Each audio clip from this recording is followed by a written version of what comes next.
Big boss Telugu season 8 హౌస్లో అయితే 2 వారాలు గడిచిపోయాయి. సండే ఫండేగా సాగిందని అనుకున్నాం కానీ ఓకే సో డేగా అయితే నడిచిపోయింది. అయితే నిన్న బిగ్ బాస్ హౌస్లో ఒక సీన్ చూసిన తర్వాత నాకు 2 సినిమా సీన్స్ అయితే గుర్తుకొచ్చినాయి అనమాట. చాలా అంటే చాలా పాపులర్ సీన్స్ అవి. ముఖ్యంగా ఒకటి ఏంటంటే పెద్దరాయుడు సినిమాలో పెద్ద మోహన్ బాబు గారు సారీ చెప్తారు సౌందర్యకి. ఆ సారీ చెప్పినప్పుడు మనకి ఎంఎస్ నారాయణ గారు వచ్చి ఆవిడతో మాట్లాడతారనమాట.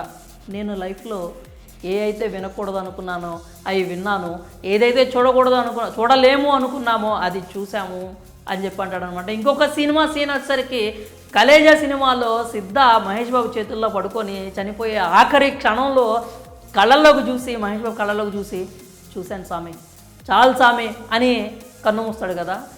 ఈ 2 సీన్స్ గురించి ఇప్పుడు దేని గురించి మనం మాట్లాడుకుంటున్నాం అంటే రిలేట్ టు సోనియా అనమాట. బిగ్ బాస్ హౌస్లో సోనియా ఆటకి సంబంధించి మనం ఏదైతే ఈ సీజన్లో చూడలేము అనుకున్నామో అది చూసాము, ఏదైతే మనము వినలేము అనుకున్నామో అవి కూడా విన్న పరిస్థితి అయితే మనకు కనిపించింది.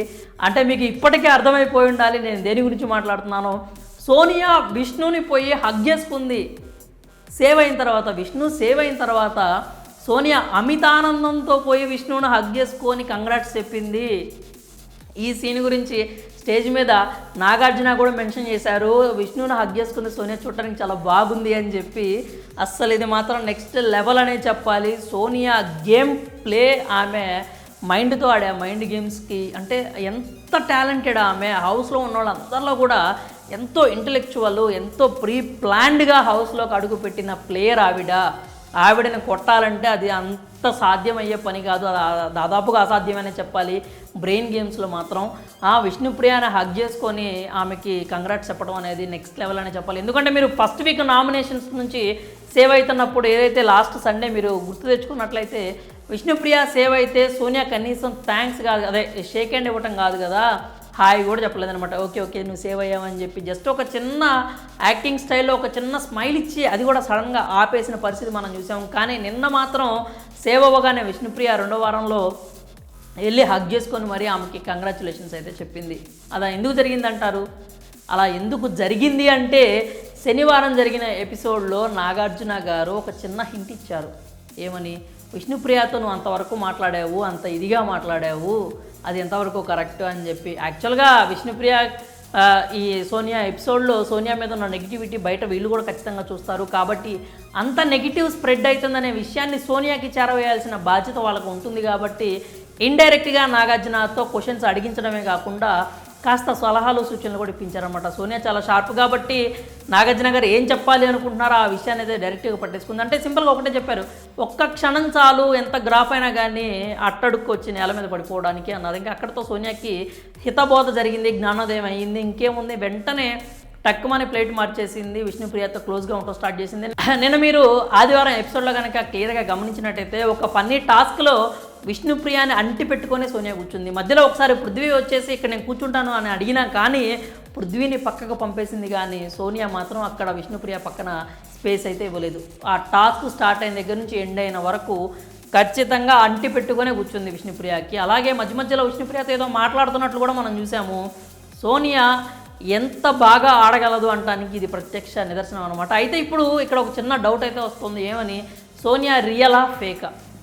రియల్ గేమ్ ఆడుతుందా, ఫేక్ గేమ్ ఆడుతుందా? ఎందుకంటే లాస్ట్ వీక్స్ వరకు అంటే శనివారం ముందు వరకు, శుక్రవారం వరకు చూసిన ఆట ప్రకారం అటు పృథ్వీతో కావచ్చు, లేకపోతే అభయ్తో కావచ్చు, లేకపోతే నిఖిల్తో కావచ్చు, వీళ్ళ బాగా క్లోజ్గా ఉండే వాళ్ళందరితో కూడా ఆమె అన్న మాటలు ఏంటంటే ప్రతిసారి అవకాశం దొరికినప్పుడల్లా విష్ణుప్రియ మీద విషయం చెప్పింది. విష్ణుప్రియ రెచ్చగొట్టిద్ది, విష్ణుప్రియ చీప్ కామెంట్స్ చేసిద్ది, విష్ణుప్రియకి అంటే ఎదుటి వాళ్ళని కష్టపెట్టి ఆమె ఆనంద పొందుతూ ఉంటుంది అని చెప్పి ఇలాంటి చాలా అంటే చాలా దారుణమైన మాటలు అనున్నది. అలాగే విష్ణుప్రియతో మాట్లాడాల్సిన అవసరం వచ్చినా నేను మాట్లాడను, అసలు ఆమెకి నాకు ర్యాపో లేదు, అంత ర్యాపో లేదని తెలుసుకోవాలి, జోకులు వేస్తానికి నీకు నాకు అంత ర్యాపో లేదని నువ్వు అర్థం చేసుకోవాలి, నేను వెళ్ళిపోయిన తర్వాత నువ్వు ఆపేయాలని చాలా అంటే చాలా పెద్ద మాటలే మాట్లాడింది అనమాట. మరి ఇప్పటికిప్పుడు ఆల్ ఆఫ్ సడన్ విష్ణుప్రియని ఎందుకు జెల్ అయిపోయింది? విష్ణుప్రియ పక్కనే ఎందుకు కూర్చుంటోంది? విష్ణుప్రియని ఎందుకు హగ్ చేసుకొని కంగ్రాచులేషన్స్ చెప్పింది? విష్ణుప్రియ హౌస్లోంచి బయటికి వెళ్ళిపోతే బాగుండిద్ది అని కోరుకున్న సోనియా ఇప్పుడు ఎందుకు విష్ణుప్రియకి ఫ్రెండ్గా మారిపోవాలనుకుంటుంది? అంటే విష్ణుప్రియతో మనం గొడవని కంటిన్యూ చేస్తే ఇంకా బాగోదు అని నాగార్జున గారు చెప్పారు కాబట్టి సోనియా వెంటనే ప్లేటు ఫిరాయించింది. ఇంకా విష్ణుప్రియతో కలిసి ఉండటం, కలిసి ఆడటం, కలిసి మాట్లాడటం, కలిసి తినడం, ఇన్ కేస్ ప్లేట్లో అన్నం తీసుకెళ్ళి కలిపి విష్ణుప్రియకి ముద్దలు గోరు ముద్దలు తినిపించినా మనం ఆశ్చర్యపోవాల్సిన అవసరం లేదు. ఎందుకంటే హౌస్లో ఆవిడకి ఇప్పుడు అది తప్పని పరిస్థితి కాబట్టి సోనియాకి. సో నాకు తెలిసి లాస్ట్ వీక్ ఎట్లయితే నెగిటివ్ కాకుండా ఉండాలని నామినేషన్ చేయకుండా ఉందో విష్ణుప్రియని, ఈ వీక్ కూడా విష్ణుప్రియ మీద నామినేషన్ చేసే అవకాశం అయితే ఉండకపోవచ్చు. ఖచ్చితంగా విష్ణుప్రియని అయితే నామినేట్ చేయదు సోనియా, ఎందుకంటే ఇంకా నెగిటివిటీని ఎక్కువ చేసుకున్నట్లు అవుతుంది కాబట్టి. సో ఇంకొక 2 వారాలు మాత్రం సోనియా వర్సెస్ విష్ణుప్రియ అయితే ఎలాంటి టాస్కులు ఉండవు, అంటే ఎలాంటి గొడవలు ఉండవు, ఆర్గ్యుమెంట్లు ఉండవు, అదైతే మనం ఖచ్చితంగా చెప్పొచ్చు.